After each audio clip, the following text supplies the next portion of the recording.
નમસ્કાર મિત્રો, રાજકોટ લોકસભાના ભાજપના ઉમેદવાર પુરુષોત્તમ રૂપાલા સામે ક્ષત્રિય સમાજનો વિરોધ દિવસે દિવસે વધી રહ્યો છે.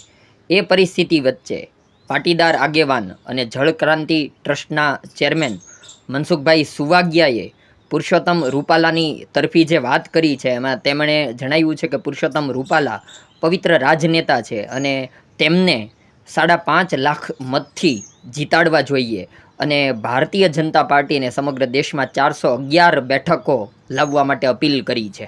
મનસુખભાઈ સુવાગ્યા, અધ્યક્ષ જળક્રાંતિ ટ્રસ્ટ રાજકોટ. આજે મારે મારા મિત્ર પુરુષોત્તમભાઈ રૂપાલા વિશે બે શબ્દો કહેવા છે. Purushottambhai Rupala science graduate master degree સુધી ભણેલા અને ભૂતપૂર્વ શિક્ષક છે અને ઊંડા અભ્યાસુ છે. સેંકડો શાસ્ત્રો વાંચ્યા છે.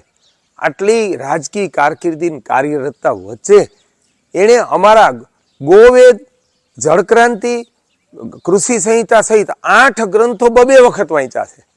એટલો અભ્યાસ છે એમનો.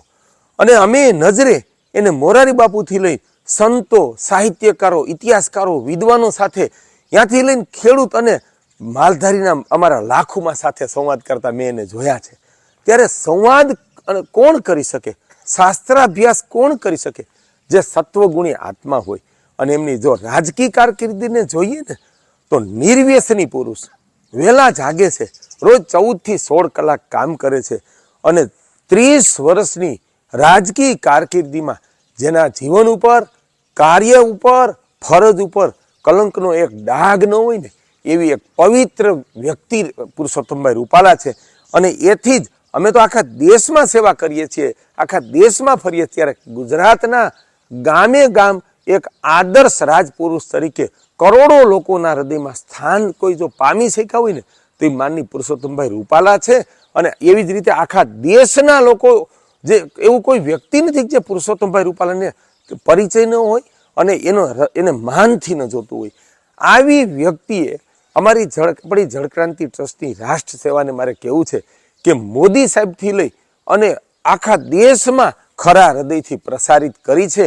ભેખડિયાથી લઈ અનેક ગામોમાં આવી અને આ સેવા જોઈ છે. ત્યારે જળક્રાંતિ ટ્રસ્ટના તમામ કાર્યકર્તાઓને અને અમારી સાથે જોડાયેલા તમામ લોકોને અપીલ છે કે આ વ્યક્તિ જ્ઞાતિ, જાતિ, કોઈનો દ્વેષ, ટાટિયા ખેતથી સંપૂર્ણ મુક્ત એક પવિત્ર રાજપુરુષ છે. આવી વ્યક્તિને આપણે ઓળખવા જોઈએ. અને જે લોકો પોતાના આદર્શ નેતૃત્વની ટાટિયા ખેંચ કરે છે, ઉપેક્ષા પણ કરે છે ને એ પ્રજા ખાડામાં પડે છે, દુઃખમાં ડૂબી જાય છે અને એવી પ્રજાના દેશ છે ને ગુલામ બને છે. એ આપણે ઇતિહાસમાં જોયું છે. ત્યારે આવા પુરુષોત્તમભાઈ રૂપાલાને ભારત દેશ 1000 વર્ષ ગુલામ રહે છે. એના રાજકીય પ્રશ્નો તો ઘણા છે પણ એથી મોટા સાંસ્કૃતિક પ્રશ્નો છે. 2024ની ચૂંટણી છે ને એ ભારતના વિકાસના પ્રશ્નો તો મહત્વના છે, રાજકીય પ્રશ્નો મહત્વના છે, પણ સાંસ્કૃતિક પ્રશ્નો ઉકેલવાની દેશને 1000 વર્ષ પછી તક મળી છે. અને ભાજપનું એક ધ્યેય છે કે આ પ્રશ્નો ઉકેલવા છે. ત્યારે સક્ષમ માણસોનો સાથ મોદી સાહેબને અનિવાર્ય છે. ત્યારે મોદી સાહેબની દીર્ઘ દ્રષ્ટિ, ભાજપનું વિશાળ ધ્યેય, RSSના વિશાળ ધ્યેયને ઓળખીને એને રાજકોટની સીટ ઉપર મૂકવામાં આવ્યા છે.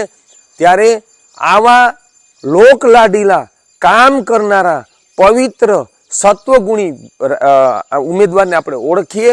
અને રાજકોટ શહેરની જનતા, તમામ ગામડાના લોકોને અપીલ છે કે અમે રાજકારણથી પર છીએ. આપ જાણો છો કે સંપૂર્ણ ત્યાગ ભાવે રોજ 16 કલાક કામ કરીને દેશને જીવન આપીને આ દેશને જળક્રાંતિ, ગીર કાંકરેજ ગોક્રાંતિ, ગાય આધારિત કૃષિ, દિવ્યગ્રામ જેવી યોજના આપી છે ને. ગો વેદ, 5મો વેદ અને 8 શાસ્ત્રો લખી અને ત્યાગ ભાવે સેવા કરી છે.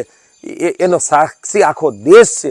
ત્યારે બિન રાજકીય વ્યક્તિ તરીકે મારી અપીલ છે કે પુરુષોત્તમભાઈ રૂપાલા રાજકોટના ઉમેદવાર છે ને એ રાજકોટ શહેર અને જિલ્લાનું સદભાગ્ય છે. અને આવી વ્યક્તિને આપણે વધાવીએ અને આપણો રાજકીય ધર્મ ઓળખીને જ્ઞાતિ, જાતિ, કોઈના ઉશ્કેરાટથી પર રહીને જંગી બહુમતીથી એને જીતાડીએ. પુરુષોત્તમભાઈ રૂપાલા 5.5 લાખ મતે જીતવાના જ છે. અમને અમારો આદર કરનારા, અમારી રાષ્ટ્ર સેવા સાથે જોડાયેલ લોકોને કેવું છે કે તમે કોઈ દ્વિધામાં કોઈના બહેકામાં આવ્યા વગર એને જંગી બહુમતીથી આપણે જીતાડીએ અને બધે પ્રચાર કરીએ કે આપણે આપણા જિલ્લા માટે મત આપીએ છીએ, દેશ માટે અને સંસ્કૃતિ માટે મત આપીએ છીએ. આપણો નાગરિક ધર્મ બજાવી પુરુષોત્તમભાઈ રૂપાલાને 5.5 લાખ મતથી જીતાડીએ અને ભાજપને 411 સીટ આપીને આ સંસ્કૃતિના સદીઓના પ્રશ્નોને ઉકેલી